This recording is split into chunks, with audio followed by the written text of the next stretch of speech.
So let's start. तो दोस्तों, अगर आपने मेरी पहली वीडियो नहीं देखी है तो मैंने लिंक डिस्क्रिप्शन में दे दिया है। What a bird thought poem, मैंने इसे बहुत अच्छे से एक्सप्लेन किया है, तो अभी जाकर देखिए।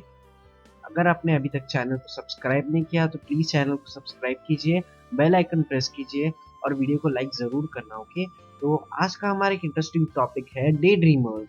ये टॉपिक बहुत ही इंटरेस्टिंग है, बहुत मज़ेदार है।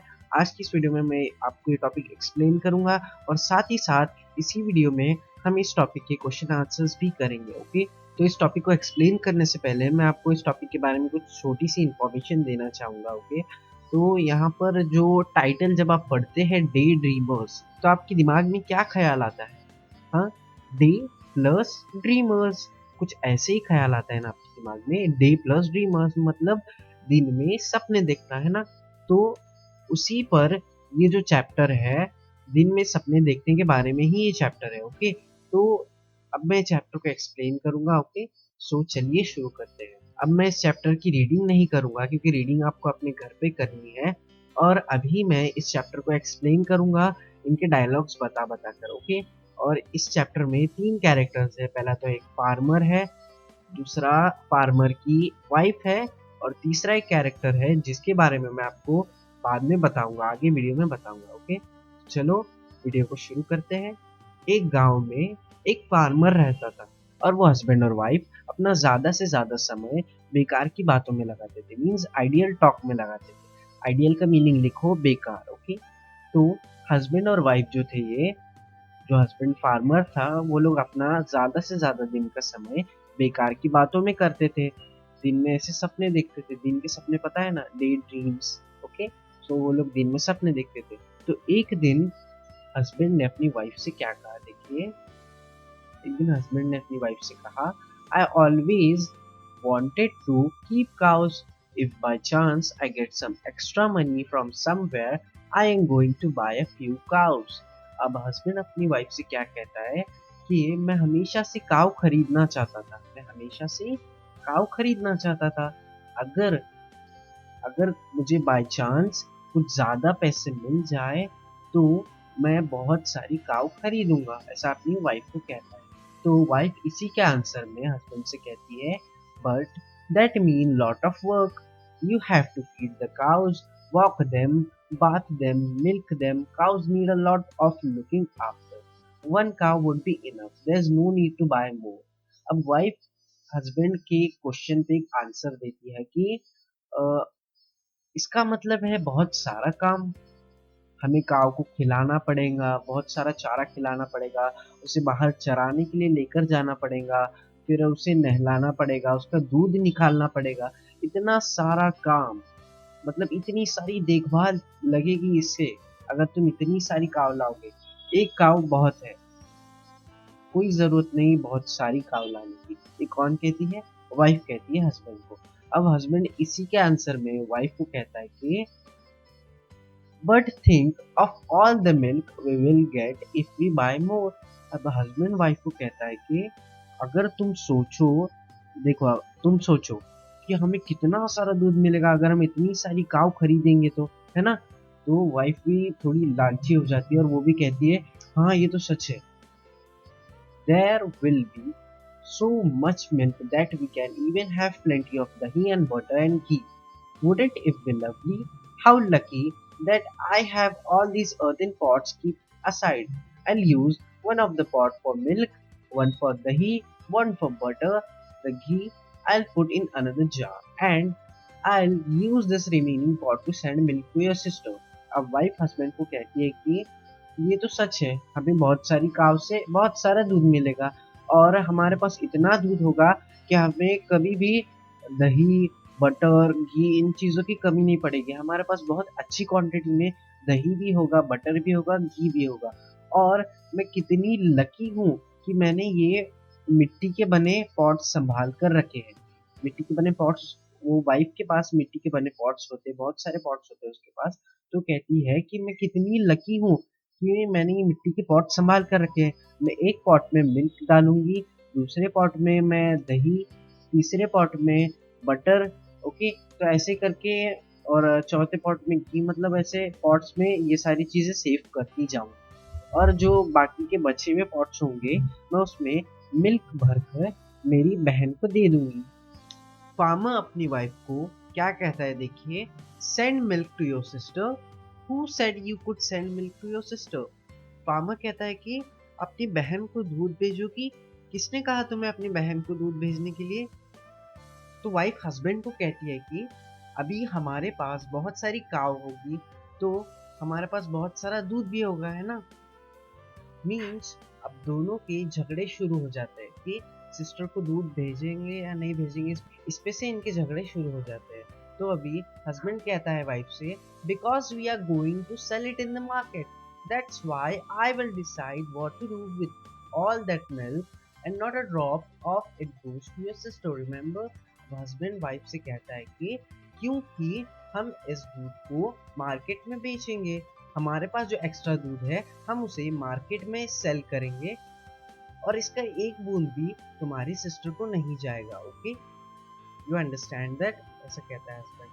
अब इसी के आंसर में वाइफ हस्बैंड को कहती है कि I will see how you can stop me from sending a pot full of milk to my dear sister. I do all the hard work running after the cow, so naturally I will decide what happening to the milk, just try stopping me. The wife, अब wife क्या कहती है देखो, wife भी गुस्से में आ जाती है और वाइफ कहती है कि मैं भी देखती हूँ तुम मुझे कैसे एक पूरा पॉट मिल्क का अपनी सिस्टर को भेजने से रोकते हो। मैं इतना हार्ड वर्क करूंगी, मैं काव को नहलाऊंगी, मीन्स मैं काव के बहुत सारे काम करूंगी, तो मैं भी डिसाइड करूंगी कि ये दूध के साथ हमें क्या करना है, तो मुझे बस रोक के तो देखो। वाइफ चिल्लाकर बोलती है। अब हस्बैंड को गुस्सा आ जाता है, तो अभी हस्बैंड अपनी वाइफ को कहता है कि is that so, watch this then, अगर ये बात है तो अब ये देखो। तो हस्बैंड क्या करता है कि जो पॉट्स वाइफ ने उसकी संभाल कर रखे थे वो पॉट्स लेता है और वो पॉट्स फोड़ने लगता है जमीन पर। ओके, तो मतलब वो जितने भी पॉट्स होते हैं वो पॉट उठाता है, जमीन पर जोर जोर से पटकता है, मतलब ये झगड़े करने लगते हैं और वाइफ डर के मारे जोर जोर से चिल्लाने लगती है।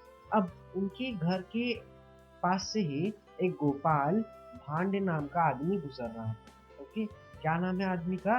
गोपाल भांड। जैसे मैंने आपको कहा था इसका एक थर्ड कैरेक्टर भी है, तो यही वो थर्ड कैरेक्टर है जिसका नाम है गोपाल भांड। तो वो इनके घर के पास से गुजर रहा होता है और झगड़े की आवाज़ सुनकर, ये सारे चीज़ों की डैमेजिंग की आवाज़ सुनकर वो सीधे अंदर आ जाते हैं। और वो जैसे ही अंदर आ जाता है तो वो हस्बैंड और वाइफ को पूछता है, अच्छा क्या हुआ, क्यों झगड़े हो रहे हैं? पूछते हैं ना हम, कभी किसी के झगड़े हो रहे हैं तो हम पूछते हैं हाँ क्यों झगड़े हो रहे हैं आपके। वैसे ही वो अंदर आता है उनके घर में, झगड़े रुकाता है और पूछता है कि क्या हुआ, किस बात पर लड़ रहे हो। हस्बैंड और वाइफ क्या कहते हैं देखिए, अपनी पूरी स्टोरी सुनाते हैं गोपाल भांड को कि क्या क्या हुआ, वो लोग क्या सोच रहे थे, मीन्स उन लोग ने क्या क्या सोचा कि हम काव खरीदेंगे, फिर इनका दूध बाजार में बेचेंगे, फिर बहन को लेकर झगड़े हो गए, है ना। ये सारी चीजें हस्बैंड और वाइफ गोपाल भांड को बोल देते हैं कि ऐसा ऐसा इस बात पे झगड़े हो चुके हैं। तो अब गोपाल भांड थोड़ी देर सोचता है, सोचने के बाद वो घर के कोने में चला जाता है। कोने में वहां पर एक स्टिक पड़ी होती है, बड़ी पतली और लंबी सी एक स्टिक होती है। वो स्टिक उठाता है, मीन्स वो लकड़ी उठाता है और जोर जोर से यहाँ वहाँ घुमाने लगता है, right to left, left to right, ऐसा हाथ घुमाने लगता है वो लकड़ी लेकर। अब अब हस्बैंड और वाइफ उसे क्या पूछते हैं देखो कि what are you doing, what are you doing, तुम क्या कर रहे हो, तुम ऐसे लकड़ी क्यों घुमा रहे हो, ऐसे पूछते हैं हस्बैंड और वाइफ। तो गोपाल भट्ट क्या कहता है देखो, मूव असाइड, बाजू में हट जाओ, ऐसा कहता है वो। फिर वो कहता है, I have to drive away your greedy cows, you have let them wandered and now they have ruined my fields of beans and cucumbers, oh my lovely field of beans and cucumbers। अब गोपाल भट्ट क्या कहता है जब husband और wife उसे पूछते हैं, अरे भाई तुम क्या कर रहे हो, तो वो बोलता है, बाजू हट जाओ, हट जाओ बाजू में, मुझे तुम्हारी ये ग्रीडी, ग्रीडी का मतलब है लालची, मुझे तुम्हारी ये लालची काव को भगाने दो। ये लोग मेरे खेत के अंदर आ चुकी है और ये बीन्स और क्यूकुम्बर्स खा रही है, मीन्स मेरा प्यारा सा बीन्स एंड क्यूकुम्बर्स का खेत, ऐसा कहता है गोपाल जी। तो हस्बैंड और वाइफ उसे पूछते हैं, but you don't have a field of beans and cucumbers. अब हस्बैंड और वाइफ उसे क्या कहते हैं कि तुम्हारे पास तो कोई खेती नहीं है बीन्स और क्यूकम्बर्स का, तो तुम किसे भगा रहे हो? तो अब गोपाल भट्ट क्या करता है, हस्बैंड और वाइफ की तरफ देखता है और मतलब हस्बैंड और वाइफ समझ जाते हैं कि गोपाल क्या कहना चाहता है उनसे। गोपाल उनसे क्या कह रहा है कि, तो मैं बताता हूँ आपको कि गोपाल क्या कह रहा है। गोपाल कहना चाहता है कि देखो, मैं ये लकड़ी इधर उधर घुमा रहा हूँ तुम्हारी काव को भगाने के लिए, लेकिन जब हस्बैंड और वाइफ उसे पूछते हैं, अरे तुम्हारी कोई फील्ड ही नहीं है, तुम्हारे कोई खेत ही नहीं है, तो तुम किसे भगा रहे हो, कौन सी काव को भगा रहे हो? हाँ, तुम्हारा तो कोई खेत ही नहीं है। तो अब गोपाल उनकी तरफ जब देखता है तो वो लोग समझ जाते हैं, अच्छा हम भी बस सोच रहे थे कि हमारे पास काव आएगी, हमारे पास इतना सारा दूध होगा, इतनी सारी चीजें होगी, फिर हम बेकार में ये दूध को लेकर बहस कर रहे थे, है ना? जबकि हमारे पास काव आने नहीं वाली है, आएगी पता नहीं कब आएगी, लेकिन काव हमारे पास है नहीं। हमारे पास काव के लिए हमारे पास काव नहीं है, दूध नहीं है, तो हम बेकार में झगड़े कर रहे हैं। ये चीजें हस्बैंड और वाइफ समझ जाते हैं और इसी के साथ ये सारा किस्सा सॉल्व हो जाता है। ओके, तो फ्रेंड्स, कैसा लगा ये टॉपिक? अगर ये टॉपिक अच्छे से एक्सप्लेन मैंने किया है तो प्लीज मेरी वीडियो को लाइक करो। अब हम इस टॉपिक के क्वेश्चन आंसर्स करते हैं। Okay, and don't skip the video. Open your notebook friends. अब हम करेंगे थिंग्स टू डू। तो यहाँ पर हमारा पहला क्वेश्चन है, read the following word allowed and copy them in your notebook. अब जो मैं वर्ड्स दिखाऊंगा स्क्रीन पे, आपको वर्ड्स पढ़ने हैं, जोर से अच्छे से पढ़ने हैं और अपनी नोटबुक में लिखना भी है। Okay, first word is ideal, enough, exclaimed, commotion, astounded, antics, wonder, wielding। Okay, अब इसकी मैं मीनिंग्स आपको बताता हूँ। इसका आइडियल का, पहले तो आइडियल का मीनिंग है बेकार। जैसे मैंने बताया था, आइडियल टॉक करते हो मीन्स बेकार की बातें करते हैं ना। आइडियल का मतलब है बेकार। इनफ मतलब पर्याप्त। ओके, मतलब एक इनफ क्वांटिटी में। ओके, एक्सक्लेम्ड का मतलब है चिल्लाना। जैसे वाइफ चिल्लाती है ना, वाइफ अपने हस्बैंड के ऊपर चिल्लाती है, एक्सक्लेम्ड करती है उसे। ओके, एंड कमोशन मीन्स हंगामा, हंगामा मचा देना। जैसे उनके घर में मैंने आपको समझाया था कैसे हंगामा मच जाता है ना। अब एस्टॉन्डेड मतलब चकित रह जाना, चकित। एंटिक्स, एंटिक्स मतलब हरकतें। वंडर का मतलब है भटकना, यहाँ से वहां भटकते हैं ना, उसे कहते हैं वंडर। फिर विल्डिंग मतलब चलाने वाले। विल्डिंग मतलब चलाने वाले, जैसे बकरियां चलाने वाले होते हैं, फिर गाय चलाने वाले, तो उन्हें कहते हैं विल्डिंग। ओके, उसे विल्डिंग कहते हैं। तो अभी हमारा नेक्स्ट क्वेश्चन है, answer the following question. First question is, what did the husband want to buy? Husband को क्या चाहिए था? क्या चाहिए था? काव चाहिए थे बहुत सारे, है ना। तो देखो यहाँ पर आंसर इस तरीके से लिखना है आपको, the husband want to buy few cows. उसको थोड़े बहुत काव खरीदने थे। अब next question is, what plans did the wife make? Wife क्या प्लान बनाती है? ओके, क्या बनाती है plan wife? The wife wanted to use earthen pots for milk, dahi, butter and ghee. Also she want to send milk to her sister. अब wife क्या plan बनाती है? जैसे मैंने बताया था उनकी कन्वर्सेशन में, वाइफ क्या सोचती रहती है कि मेरे पास ये बहुत सारे मिट्टी के पॉट है, मैं एक मिट्टी के पॉट में मिल्क रखूंगी, फिर दूसरे में दही, तीसरे में बटर, फिर मैं घी रखूंगी। मतलब ये सारा प्लान वाइफ बनाती रहती है। बस इसी तरीके का आंसर है। अपनी नोटबुक ओपन कीजिए और नोटबुक में आंसर लिखिए। Okay, so next question is, what did the husband want to do with the extra milk? Husband को एक्स्ट्रा मिल्क के साथ क्या करना था? क्या करना था पता है? देखो, पढ़ो यहाँ पर, husband want to sell extra milk in market. Market में उसे सेल करना था, मार्केट बाजार में उसे बेचना था milk. Okay, so our next question is, what did Gopal भांड से ही वाज डूइंग? अब गोपाल भांड क्या कहता है कि क्या कर रहा है वो? जब हस्बैंड वाइफ उसे पूछते भाई तू क्या कर रहा है, तो गोपाल भांड क्या कहता है? तो यहाँ पर आंसर में दिया गया है, गोपाल भांड said he was driving away the greedy cows that were wandering in his field as they had ruined his lovely field of beans and cucumbers. Okay, तो गोपाल भट्ट क्या कहता है हस्बैंड और वाइफ से कि मैं ये तुम्हारी लालची काव को भगा रहा था। ग्रीडी मतलब लालची। और यहाँ पर एक वर्ड है वंडरिंग। वंडरिंग का मतलब होता है भटकना। तो वो कहता है कि ये जो तुम्हारी लालची काव है जो मेरे खेत में भटक रही है, मैं इन्हें भगा रहा हूँ। कौन कहता है? ये गोपाल भट्ट कहता है। Okay, so our next question is, did Gopal Bhatt have a field? Gopal Bhatt के पास खेत था क्या? नहीं था। था क्या खेत? हाँ, वैसे तो देखो यहाँ पर आंसर में देखो आप। No, Gopal Bhatt did not have a field. Gopal Bhatt के पास कोई खेत नहीं था। So next question is, what did Gopal Bhatt want to tell the husband and wife? Gopal को फार्मर और उसकी पत्नी को क्या कहना था? गोपाल को कहना था कि Gopal Bhatt wanted to tell the husband and wife that they were foolish, arguing, smashing pots and screaming uselessly over the daydream.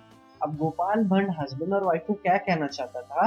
वो कहना चाहता था वाइफ और उसके हस्बैंड को कि तुम बहुत फुलिश हो, तुम बहुत पागल हो, जो झगड़ा कर रहे हो एक ड्रीम के पीछे झगड़ा कर रहे हो। तुम एक दिन में सपने देखने के पीछे तुम लोग झगड़ा कर रहे हो, पॉट्स तोड़ रहे हो, है ना। ये सारी चीजें गोपाल समझाना चाहता था हस्बैंड और वाइफ को कि वो क्या गलती कर रहे हैं। सो next question is, what is the difference between a day and a day dream? अब ये क्वेश्चन बहुत इंपॉर्टेंट है, हो सकता है एग्जाम में आए, तो मैं क्वेश्चन समझाता हूँ। What is the difference between a dream and a day dream? मतलब ड्रीम और डे ड्रीम के बीच में डिफरेंस क्या है? बहुत सारे लोग कहते हैं कि डे ड्रीम दिन में सपने देखते हैं, ड्रीम मतलब हम रात में जब सोते हुए सपने देखते हैं। आंसर इस तरीके से आएगा, अपनी नोटबुक में जल्दी से आंसर लिखिए। Okay, a dream is one's ambition or goal in life that one would like to achieve. A dream could also mean some thought, fear, days happening that come to one's mind while one is asleep. A daydream is wishful thinking. Okay? अब यहाँ पर इसका meaning क्या है? जो dream है, हम dream किसे कहते हैं? सपना। सपना नहीं, ड्रीम मतलब सपना नहीं। एक ड्रीम मतलब एक गोल होता है, लाइफ का गोल होता है, एम्बिशन होता है। जैसे मेरा लाइफ का गोल है कि मैं बड़ा होने के बाद सॉफ्टवेयर इंजीनियर बनूं। वैसे तो मैं बड़ा ही हूँ अभी, लेकिन मेरा गोल क्या है? मैं एक अच्छा सॉफ्टवेयर इंजीनियर बनूं। उसे एक ये कहते हैं, उसे एक ड्रीम कहते हैं। और ड्रीम हम इसे भी कहते हैं, रात को जो सपने देखते हैं उसे भी हम ड्रीम कहते हैं। और जो डे ड्रीम होती है वो एक विशफुल थिंकिंग होती है। विशफुल थिंकिंग का मतलब है ऐसी मतलब लालची, किसके दिमाग में लालची सोच आती है, ऐसी कोई थिंकिंग चलते रहती है सुबह में। ओके, तो दोस्तों हमारा अगला क्वेश्चन है एक्टिविटीज। ओके, हमें एक्टिविटीज करनी है। देखो यहाँ पर कौन सी एक्टिविटी है। Form group of 3 and read the conversation in the story allowed. अभी ये एक्टिविटी हम स्क्रीन पे तो कर नहीं सकते, लेकिन ये एक्टिविटी आपके क्लास में ज़रूर होगी। क्या करना है ये एक्टिविटी में? 3 के ग्रुप बनाने हैं। जैसे मैंने बताया था 3 कैरेक्टर्स थे। एक फार्मर था, फार्मर की वाइफ थी और तीसरा कौन था? गोपाल था। वैसे ही क्लास में आपको 3 ऐसे ही कैरेक्टर लेने हैं, 3 ऐसे ही बच्चों को चुनना है। ओके, फिर वो ऐसे डिस्कशन करेंगे जैसे मैंने अभी स्क्रीन पे बताया था आपको, वैसे ही डिस्कशन करेंगे। उसके बारे में एक्टिविटी है जो अपनी क्लास में होगी, यहाँ स्क्रीन पर नहीं होगी। Okay, so next activity is right about your own day dream in short. अपने खुद के डे ड्रीम के बारे में शॉर्ट में लिखना है। मतलब तुम्हारे सपने के बारे में लिखना है, तुम्हारा दिन का सपना। ओके, जैसे इनका डे ड्रीम क्या था? ये लोग बहुत सारी गाय खरीदेंगे, है ना, फिर उनका दूध बेचेंगे, जिस पे से उन लोग के झगड़े हो गए थे। वैसे आपको अपना खुद का एक अच्छा सा डे ड्रीम लिखना है। ओके, तो मैं अभी यहाँ पर नहीं बताऊंगा, तो हम डायरेक्टली अभी थर्ड पे चलते हैं। तो थर्ड एक्टिविटी है begin with a word and write as many other related words or ideas that occur to you in the form of a concept chart or concept map. You can choose a word from those given here, or you may choose any other suitable words. School, home, food and medicine. अब यहाँ पर करना क्या है third activity में, कि हमें यहाँ पर एक चारों वर्ड्स दिखाए हैं। यहाँ पर स्कूल है, होम है, फूड है और मेडिसिन है। ओके, तो चारों में से कोई भी एक सिलेक्ट करना है और उससे रिलेटेड वर्ड्स लिखने हैं। जैसे यहाँ पर मैंने बताया है, ये आपकी टेक्स्ट बुक में भी ऐसी इमेज है। जैसे यहाँ पर स्कूल है, तो स्कूल से रिलेटेड कौन कौन सी चीज़ें आती है? बेल आती है, बेल से रिलेटेड चीज़ें क्लॉक, क्लॉक से रिसेस, रिसेस से फन, है ना। फिर बैग, बैग के अंदर नोटबुक, नोटबुक से रिलेटेड पेंसिल, पेंसिल से रिलेटेड न्यू। ओके, अब next teacher, maths, example, problem sets, mean school से रिलेटेड ये सारे वर्ड्स आते हैं।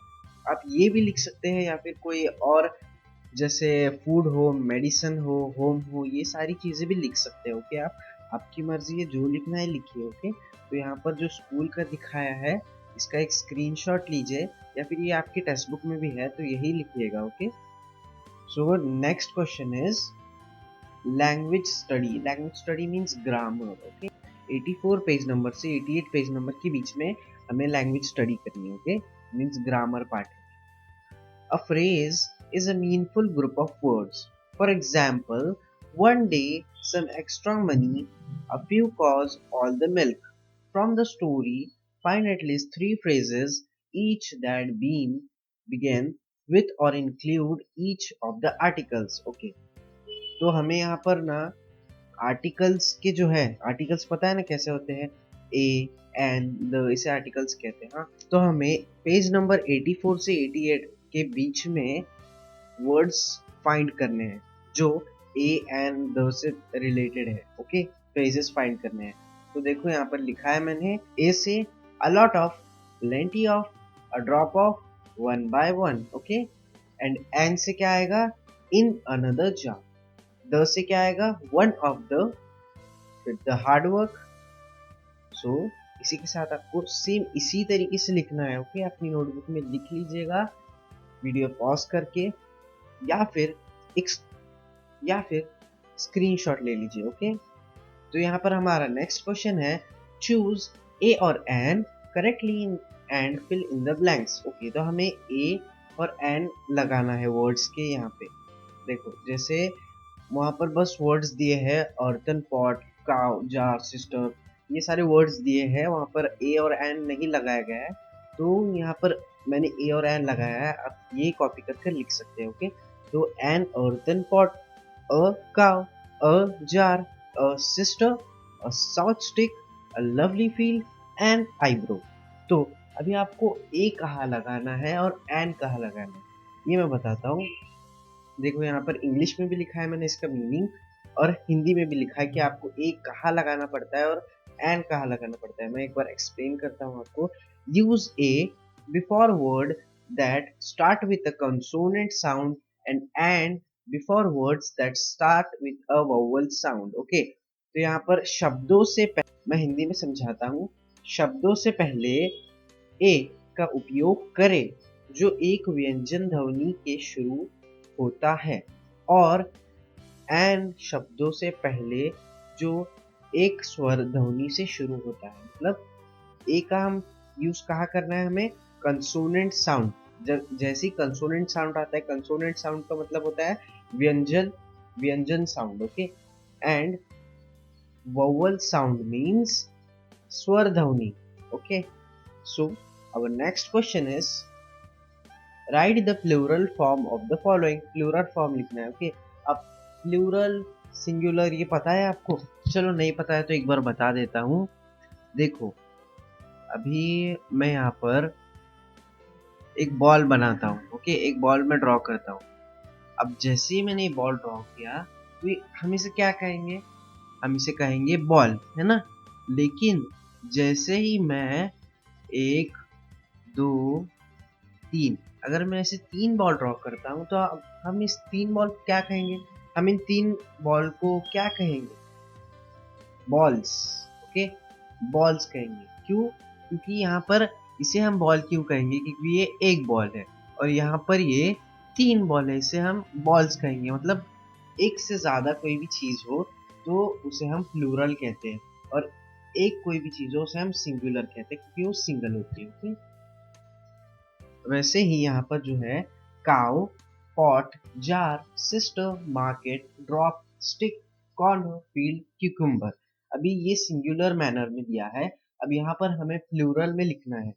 देखो, कुछ इस तरीके से लिखना है। ओके, काव का काउस, पॉट का पॉट्स, जार का जार्स, सिस्टर का सिस्टर्स, मार्केट का मार्केट्स, ड्रॉप का ड्रॉप्स, स्टिक का स्टिक्स, कॉर्नर का corners, field fields, cucumber cucumbers. Okay, तो मतलब ये जो है, तो ये पार्ट जो है ये सिंगुलर है और ये पार्ट है प्लूरल। मतलब इस पार्ट में बस एक ही चीज आती है। ओके, इस पार्ट में बस एक ही चीज आती है, लेकिन जो इस पार्ट में है, इस पार्ट में दो चीजें आती है, दो या फिर दो, एक से ज्यादा चीजें आती है।